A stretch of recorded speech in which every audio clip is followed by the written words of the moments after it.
Fala, meus queridos, como é que vocês estão? Tudo bem com vocês? Bom, pessoal, trazendo aqui pro canal mais um vídeo de react. E hoje, mais precisamente, a gente vai trazer um vídeo que vocês pediram bastante. Eu vi que lançou aí uma parte 2, então resolvi trazer aqui no canal. A gente já reagiu há algum tempo aqui no canal ao canal do Cronosfera, que ele falava sobre racismo em One Piece. Então, lançou-se aí a parte 2 desse vídeo que ele fez, que é Racismo em One Piece, parte 2.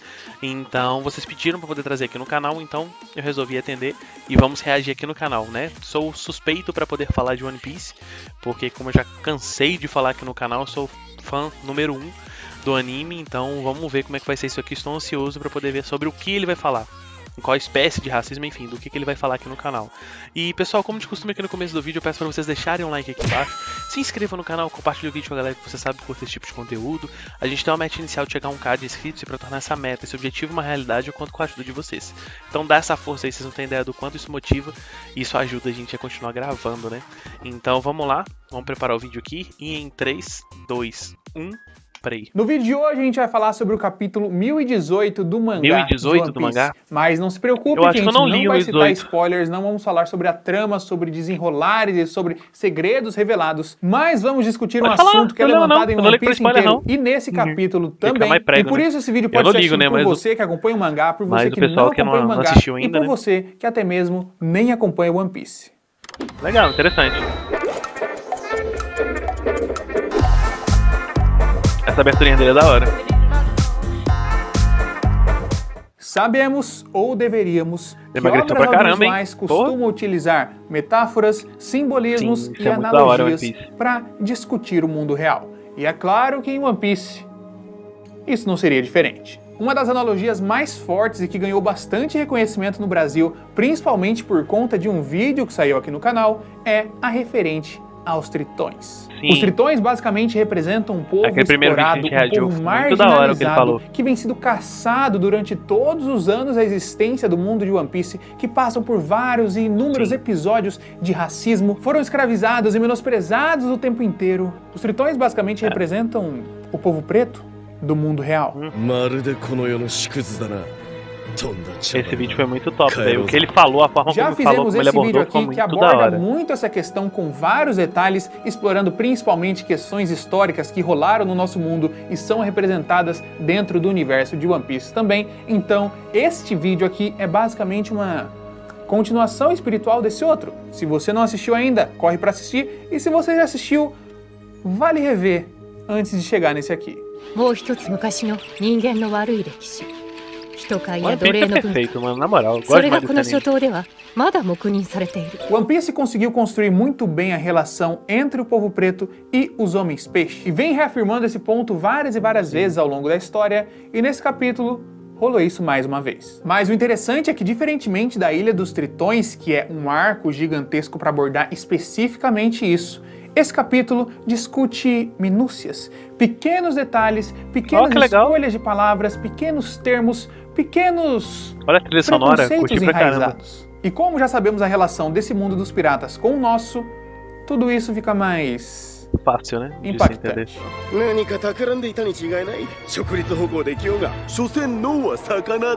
O capítulo continua a luta de Jinbe, um tritão, lutando contra Hushu, que é basicamente um homem que, depois de ter passado por muitas coisas durante a vida, acabou se tornando integrante do bando dos piratas do Kaido. Hushu não aparenta ser aquele tipo de personagem odioso, aquele personagem criado para nos dar repulsa imediata, aquele que você vê e não consegue tolerar que a presença dele esteja ali. Não, até pelo contrário. Ele é um personagem até que carismático até certo ponto, que reconhece e entende a força do seu adversário, mas que vai contra por motivos pessoais. Na retomada da luta, ele prontamente elogia a mobilidade do Jinbe. Diz que não sabia que um tritão poderia se mover tão rápido em terra firme. Jinbe diz apenas que não sabe o que responder quanto a isso e que não é aceitável falar algo tão preconceituoso de um tritão. Em seguida, Hushu pede desculpas brevemente e troca de assunto para um outro assunto que ele queria abordar ali.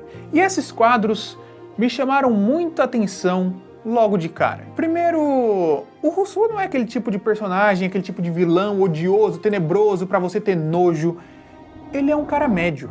E essa afirmação dele soa pro Jinbe, basicamente como várias e várias afirmações que a gente escuta no decorrer da vida, em recorrência da nossa pele.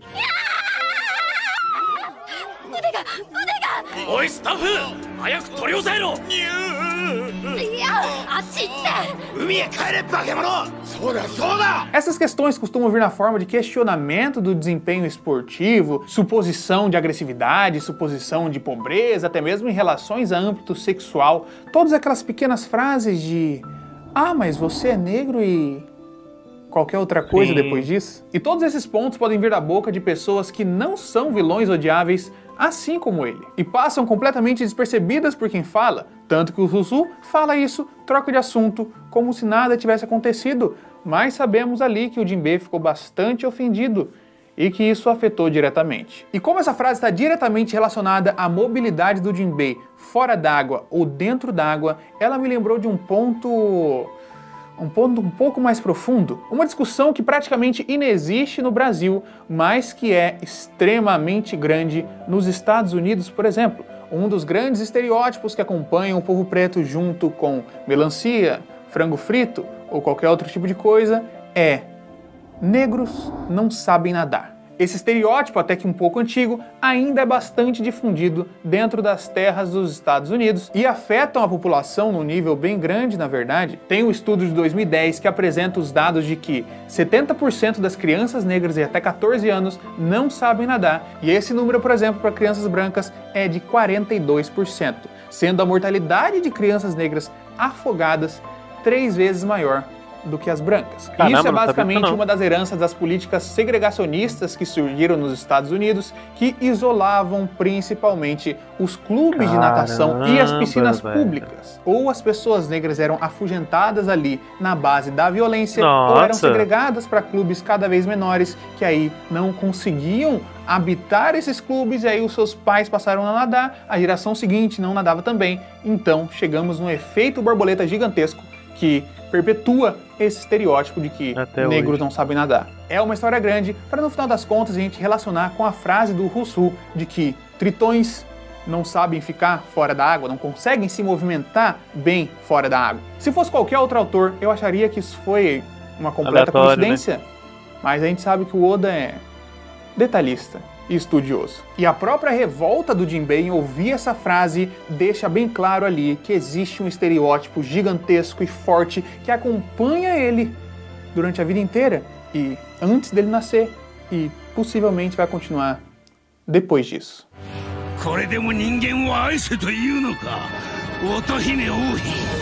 Então o Rousseau vai continuar a sua história, vai continuar a sua dúvida, a sua pergunta para o Jinbe. Ele conta que quando estava preso, basicamente ouvia alguma lenda de que os escravos antigos acreditavam numa figura lendária e blá blá blá blá blá. Dá 1000 detalhes da situação e o Jinbe, sem entender o porquê ou o que isso tem a ver com ele, acaba questionando. Daí o Rousseau responde que o Jinbe comandava a tripulação do Sol e que parte da tripulação era formada por ex-escravos. E afinal, a história dos tritões não é uma história de escravidão? Essa frase em específico é muito forte por 2 razões, principalmente. Caramba, a primeira delas, eu não vi o Oda isso, basicamente grita aos seus leitores mais uma vez para mostrar as intenções da sua escrita, e acaba confirmando completamente o nosso primeiro vídeo de racismo em One Piece, que era surgindo de uma ideia, de uma analogia, de uma metáfora. Aqui ele confirma, ao colocar um personagem comum daquele mundo que, na sua visão, na sua cabeça, no que chegou de entendimento a ele, associa diretamente e historicamente tritões à escravidão.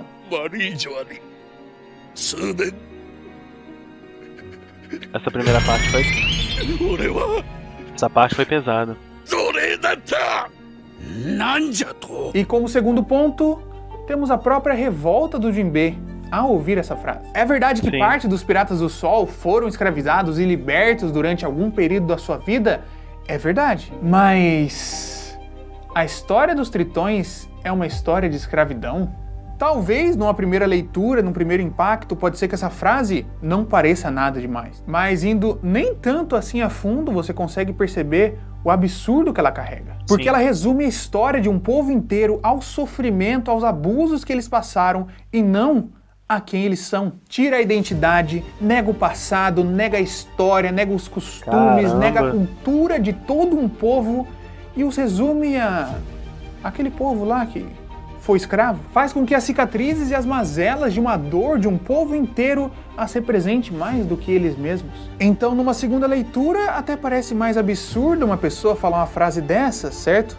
É claramente algo que um vilão maligno falaria. Mas e no nosso mundo?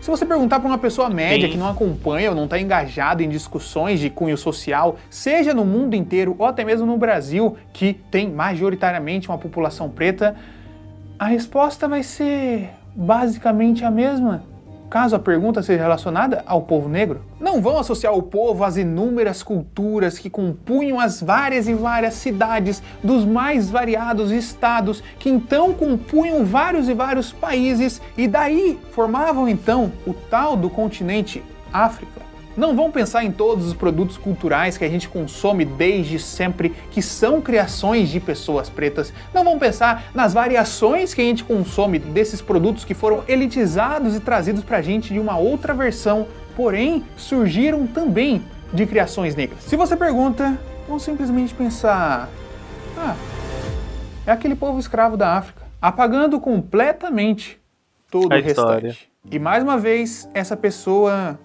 sequer se vê como preconceituosa ou maligna, muito menos, mas a frase seria exatamente igual à de um vilão de One Piece.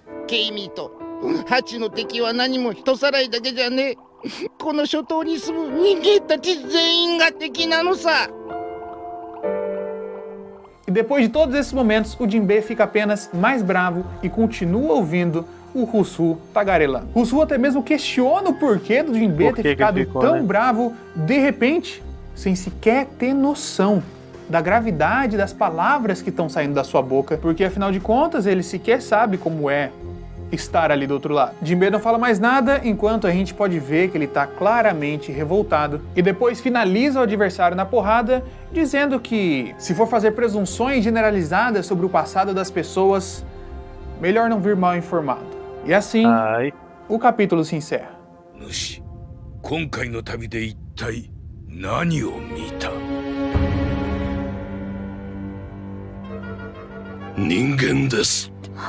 Eu acho que é facilmente um dos melhores capítulos que tivemos de One Piece, dentre todos assim, e olha que os últimos capítulos têm sido todos incríveis. One Piece costuma discutir as questões sociais a longo prazo, utilizando um arco inteiro para nos dar o contexto daquilo, desenvolvendo todo o universo ao redor daquilo, desenvolvendo os personagens vagarosamente para que a gente adentre aquela ideia, para que a gente entenda tudo aquilo, e então nos coloca a questão a ser discutida.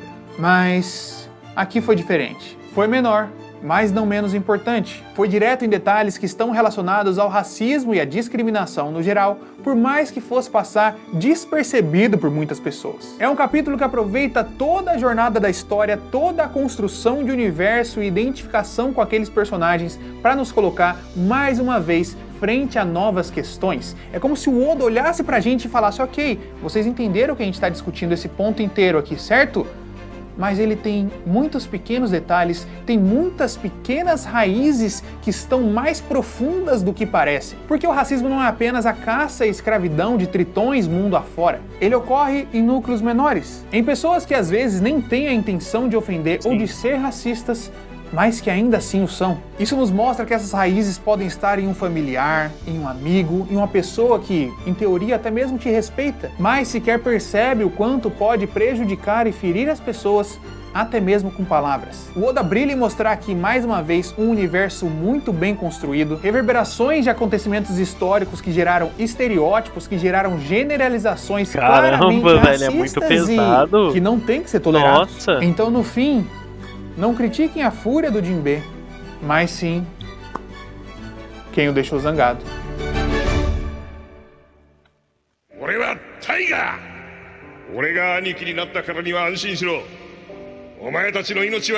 Caramba.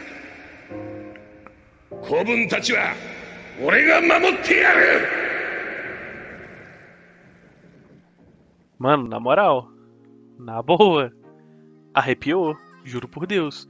Caramba, nossa, ele pegou de fato algo, né, que teoricamente poderia passar despercebido e tirou né, analisou mais a fundo, digamos assim, não, né, não raso, do modo raso, como a gente vê ali. E nossa senhora, é verdade, a gente tem que parar, refletir, né, repensar os nossos atos, nossas atitudes, né, as palavras com que a gente fala, né, com a forma como a gente fala, com quem a gente fala. E é bem legal saber que um anime traz isso, né? Que um anime traz, levanta essas questões. E um anime tão famoso quanto One Piece, né? Então consegue disseminar essa mensagem, né, a mais pessoas. E resta a nós aqui, né, compartilhar para que outras pessoas consigam reconhecer e ver isso, né? Que né, no nosso mundo aqui mesmo, né, digamos assim, na vida real, digamos assim, através de uma história de ficção, a gente levar isso pro nosso lado real pessoal, né, aqui. Curti demais, o vídeo foi impecável, foi absurdo, foi muito top, valeu quem comentou, não, foi uma experiência absurda isso aqui, absorvi muita coisa disso aqui, é bem legal, é bem impactante, curti pra caramba. E pessoal, eu peço pra vocês aqui no final do vídeo, no campo de comentários, deixarem sugestões de vídeos, de animes, o que vocês querem que eu traga pra poder reagir aqui no canal. Eu vou ficando por aqui, a gente se vê no próximo vídeo. Até!